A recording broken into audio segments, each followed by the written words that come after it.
Hello student, हमारा next topic है विद्युत वाहक बल, इलेक्ट्रोमोटिव फोर्स और ईएमएफ भी बोलते हैं इसे। तो क्या है उसके बारे में देखते हैं। वह बल जो किसी चालक पदार्थ में से करंट को एक सिरे से दूसरे सिरे तक प्रभावित करता है, विद्युत वाहक बल कहलाता है। मतलब ये हुआ कि आपका जो भी करंट है वो क्या हुआ, किसी भी कंडक्टर में, एक कंडक्टर है तो एक छोर से दूसरे छोर की ओर जो भी करंट का फ्लो होगा और वो जो इलेक्ट्रॉन का फ्लो है या करंट का फ्लो जिस बल के कारण होता है उसे बोलते हैं विद्युत वाहक बल।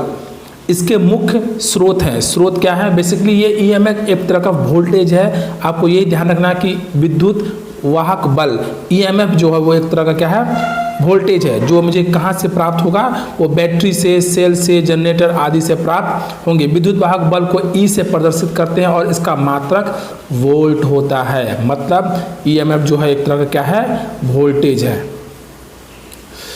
प्रतिरोध, रेसिस्टेंस, जिसके बारे में आपने पहले भी सुन रखा होगा और ये जो टॉपिक है 10th क्लास में। प्रतिरोध बेसिकली करता क्या है, धारा, जो भी धारा है, जो भी करंट है उसका प्रतिरोध करता है, उसको रेसिस्ट करता है।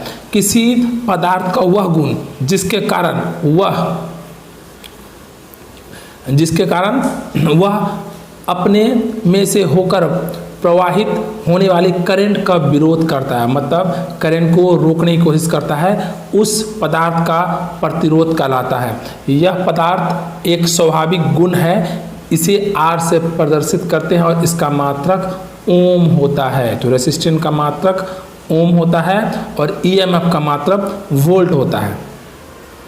सिमिलरली चालकता से, इस वर्ड से आपको समझ में आता है कि चालकता क्या है, कंडक्टेंस।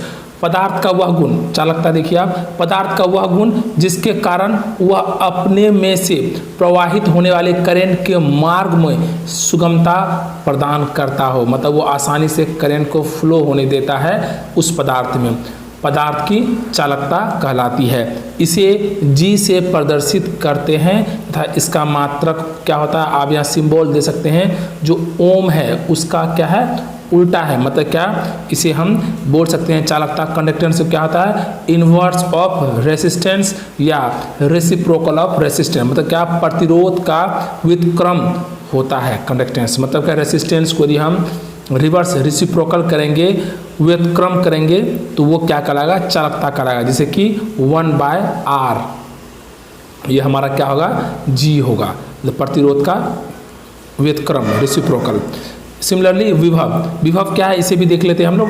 किसी इकाई आवेश को अनंत से किसी बिंदु तक लाने में किया गया कार्य उस बिंदु का विभव कहलाता है। इसका मात्रक वोल्ट है। ठीक है, मतलब क्या है, सिंपल आप समझिए एक चीज़ों को। यहाँ पर क्या है, कोई इन्फिनिटी पे एक पॉइंट है, उसे मुझे एक पॉइंट पर लेके आना है। तो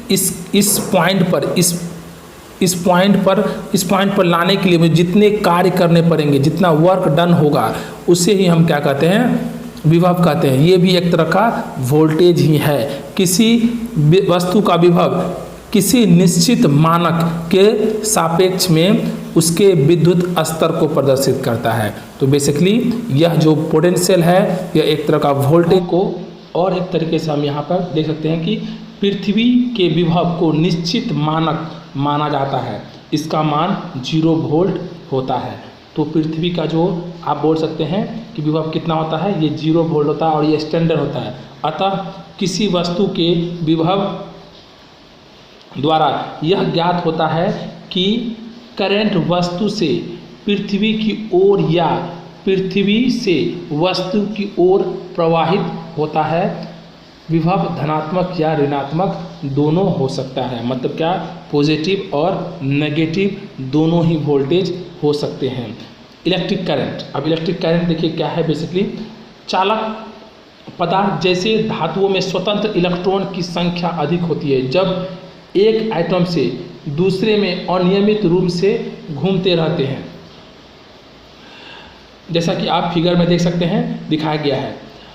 जब धातु के तार पर पोटेंशियल दिया जाता है तब जो इलेक्ट्रॉन अनियमित थे सेल से पॉजिटिव टर्मिनल की ओर बहने लगते हैं, जैसे कि आप फिगर में देख सकते हैं। और यह इलेक्ट्रॉन्स लगातार वाहक इलेक्ट्रिक करंट का रूप धारण कर लेता है।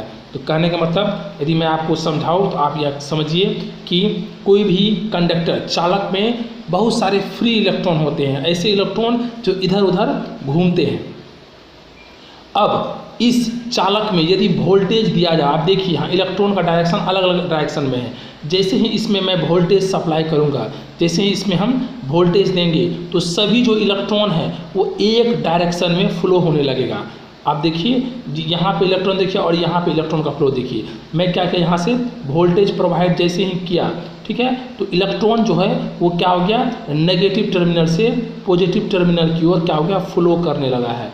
आप देखिए यहाँ पर सारे इलेक्ट्रॉन फ्लो कर रहे हैं। तो बेसिकली क्या होता है कि जब भी हम वोल्टेज प्रोवाइड करेंगे, पोटेंशियल देंगे, तो इलेक्ट्रॉन एक निश्चित डायरेक्शन में पॉजिटिव जो उसका पॉइंट है, पॉजिटिव जो पोलर पॉजिटिव है उस डायरेक्शन में इलेक्ट्रॉन का फ्लो होने लगता है और वहाँ से करंट उत्पन्न होता है। इसे ही हम क्या कहते हैं, इलेक्ट्रिक करंट कहते हैं। तो इस चीज़ को आप अच्छे से यहाँ से समझ सकते हैं। अब सिमिलरली आपका है इलेक्ट्रोमोटिव फोर्स, ईएमएफ और पोटेंशियल डिफरेंस, ये दोनों क्या हैं, दोनों के बारे में समझते हैं। जब बिजली के सेल के दोनों इलेक्ट्रोड को तार से जोड़ा जाता है तो एक दिशा में विद्युत प्रभावित होता है। एक प्रश्न पैदा होता है, वह ताकत कहाँ से आती है जिससे विद्युत धारा बहती है। मतलब आप यदि इस बात को समझें तो अच्छे से समझिएगा कि कोई कंडक्टर है, उसमें करंट आखिर क्यों फ्लो होता है। मतलब एक इलेक्ट्रॉन यहाँ पर है, एक इलेक्ट्रॉन मानिए यहाँ है, वो एक पॉइंट से दूसरे पॉइंट की ओर क्यों फ्लो करता है, इसके बारे में तो आपको ये समझना होगा कि किस तरह से एक चालक में फ्री इलेक्ट्रॉन्स होते हैं और वो फ्री इलेक्ट्रॉन्स क्यों एक डायरेक्शन में जब फ्लो करते हैं, बहते हैं, तो वहाँ से करंट का उत्पन्न होता है। तो वो क्यों होता है, क्योंकि हम उसको एक्सटर्नली अलग से उसमें हम वोल्टेज प्रोवाइड करते हैं। मतलब क्या, पोटेंशियल देते हैं, जिसके कारण क्या तो वो फ्री इलेक्ट्रॉन एक दिशा में बहने लगते हैं और वह इलेक्ट्रॉन का बहना ही मतलब फ्लो ऑफ इलेक्ट्रॉन ही हमारा क्या है, करंट कहलाता है। तो इसी के बारे में यहाँ पर चर्चा किया गया है कि दो इलेक्ट्रोड के बीच में पोटेंशियल डिफरेंस होता है। यह पोटेंशियल डिफरेंस इलेक्ट्रोमोटिव फोर्स, जिसका संक्षेप में ईएमएफ कहते हैं, द्वारा बनाया जाता है। ईएमएफ सेल के अंदर रासायनिक क्रिया में पैदा होती है। उदाहरण के रूप में वोल्टिक सेल में विद्युत पैदा करते समय जिंक समाप्त हो जाता है। जिंक की खपत से वह ऊर्जा पैदा होती है जो विद्युत धारा के प्रवाह के लिए उत्तरदायी है। दूसरे शब्दों में स्रोत द्वारा हर कूलम से जो ऊर्जा प्राप्त होती है वह ईएमएफ कहलाती है। बात यहाँ पर आपको समझना होगा कि क्या है बात। आप समझिए चीज़ों को। एक हमारे पास इलेक्ट्रॉन है, ठीक है, और आपको पता है हर एक इलेक्ट्रॉन या प्रोटॉन क्या होता है, वो आवेश होता है, उसमें आवेशित होता है, वो इसे हम कूलम बताते हैं। और वह जो कूलम होता है उसमें वो भी एक एनर्जी का फॉर्म है। तो उस कूलम से जितने एनर्जी निकलते हैं वही क्या बनाता है, ईएमएफ बनाता है। वही एक इलेक्ट्रोमोटिव फोर्स बनाता है जो कि इलेक्ट्रॉन के फ्लो में बहुत ही कारगर होता है और वहाँ से इलेक्ट्रॉन फ्लो करते हैं। तो ये एक कॉन्सेप्ट है जो कि समझना जरूरी है। हमारा नेक्स्ट है उष्मीय प्रभाव, हीटिंग इफेक्ट। हीटिंग इफेक्ट क्यों होता है इसे समझिए आप। सबसे पहला नंबर हीटिंग। प्रत्येक चालक का कुछ ना कुछ रेसिस्टेंस होता है। सही बात है, कोई भी वायर हो, कोई भी कंडक्टर हो, हर कंडक्टर का कुछ ना कुछ रेसिस्टेंस प्रतिरोध होता है, जिसके कारण वह स्वयं में से बहने वाले करंट का विरोध करता है, फलस्वरूप गर्म होता है। मतलब क्या, कोई चालक है उसमें यदि करंट फ्लो हो रहा है तो रेसिस्टेंस आर जो है, प्रतिरोध जो है, वो करंट का क्या करेगा, विरोध करता है। और इस विरोध के कारण क्या होता है, उसमें गर्मी उत्पन्न होता है, उसमें हीट उत्पन्न होता है, उसमें कुछ न कुछ हीटिंग इफेक्ट आता है और उसे ही हम क्या कहते हैं। इसके फलस्वरूप क्या होता है, उष्मीय प्रभाव देखने को मिलता है। इस प्रवाह का उपयोग इलेक्ट्रिक आयरन हीटर बल्ब आदि में किया जाता है। आप जो हम लोग जो आयरन यूज करते हैं, हीटर यूज करते हैं, कहीं न कहीं हीटिंग इफेक्ट का हम लोग यूज करते हैं, एक हाई वैल्यू के रेसिस्टेंस का उपयोग करते हैं ताकि अधिक से अधिक करंट को वो क्या करे, रोके और वहाँ से गर्मी उत्पन्न हो और उसका हम यूज करें उस हीट का। सिमिलरली हमारे पास है वो है चुंबकीय प्रभाव। जब किसी चालक में करंट बहती है तो उसे चालक के चारों ओर चुंबकीय बल रेखाएं उत्पन्न होती है और इस चालक को लोहे के दूसरे पर लपेटे तो वह चुंबक की तरह व्यवहार करता है। करंट का चुंबकीय प्रभाव कहलाता है। इसका उपयोग मोटर, जनरेटर आदि में किया जाता है। मतलब ये बोलना चाह रहा है, कोई भी एक कंडक्टर है, यदि उसमें करंट फ्लो हो रहा है तो इसके चारों ओर क्या होता है, चुंबकीय गुण इसमें उत्पन्न होते हैं और यही चुंबकीय गुण जो होते हैं इसे चुंबकीय मैग्नेटिक इफेक्ट या चुंबकीय प्रवाह कहते हैं, जो बेसिकली इसका उपयोग भी हम लोग मोटर, जनरेटर में करते हैं, जो कि हम लोग यूज में लाते हैं। किरण प्रभाव, रे इफेक्ट क्या है, जब अधिक वोल्टेज या उच्च आवृत्ति हाई फ्रीक्वेंसी की करंट किसी निर्वात नली से प्रभावित की जाती है तो उसमें एक विशेष प्रकार की किरणें उत्पन्न होती है जिसे एक्स रे कहते हैं। किरणें उत्पन्न करने का यह गुण रे इफेक्ट या किरण प्रभाव कहलाता है।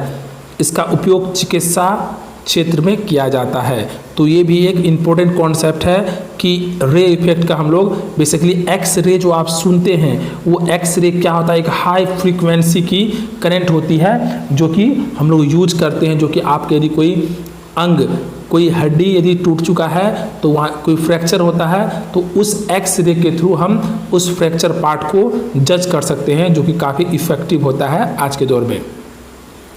अगला जो हमारा टॉपिक है वो है रासायनिक प्रभाव। रासायनिक प्रभाव क्या है वो थोड़ा समझिए बातों को। रासायनिक केमिकल इफेक्ट, क्योंकि इफेक्ट जो है वो बहुत तरह का, इसमें एक केमिकल इफेक्ट है वो है जब किसी अम्लीय विलयन में करंट प्रवाहित हो तो उसमें घुले पदार्थ अपने विभिन्न अवयवों में विभाजित हो जाते हैं। इसे करंट का रासायनिक प्रवाह कहते हैं। इसका उपयोग इलेक्ट्रोप्लेटिंग व बैटरी चार्ज करने में किया जाता है। केमिकल आप जानते हैं कि जो बैटरी होते हैं, जो भी हम लोग बैटरी यूज करते हैं उसमें एक केमिकल रिएक्शन होता है। इस केमिकल रिएक्शन के थ्रू क्या होता है, वहाँ से वोल्टेज उत्पन्न होता है, उस वोल्टेज का हम लोग उपयोग करते हैं। गैसीय आयनीकरण का प्रभाव, गैस आयोनाइजेशन इफेक्ट, वो क्या है वो थोड़ा सा उसको भी देखते हैं कि क्या है ये गैसीय आयनीकरण का इफेक्ट। जब सोडियम वेपर गैस, ध्यान रखिएगा, जब सोडियम वेपर गैस या मरकरी वेपर गैस में भरी डिस्चार्ज ट्यूब में करंट प्रवाहित की जाती है तो इन गैसों का आयनीकरण होता है।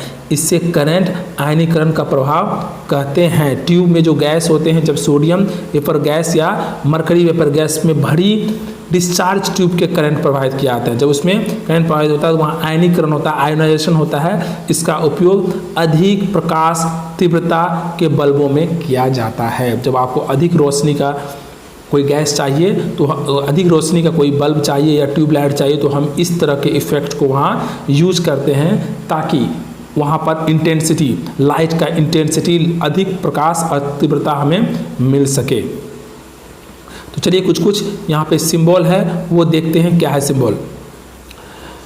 विद्युत इंजीनियरिंग में इस्तेमाल होने वाले संकेत, डीसी का आप सिंबल दे सकते हैं, डबल लाइन, 2 लाइन जो वो डीसी का है। और एसी का देखिए आप साइनोसिडल वेव होते हैं, पॉजिटिव का प्लस, नेगेटिव का माइनस। अर्थ का आप देख सकते हैं, अर्थिंग जो है वो इस तरह का सिंबल है।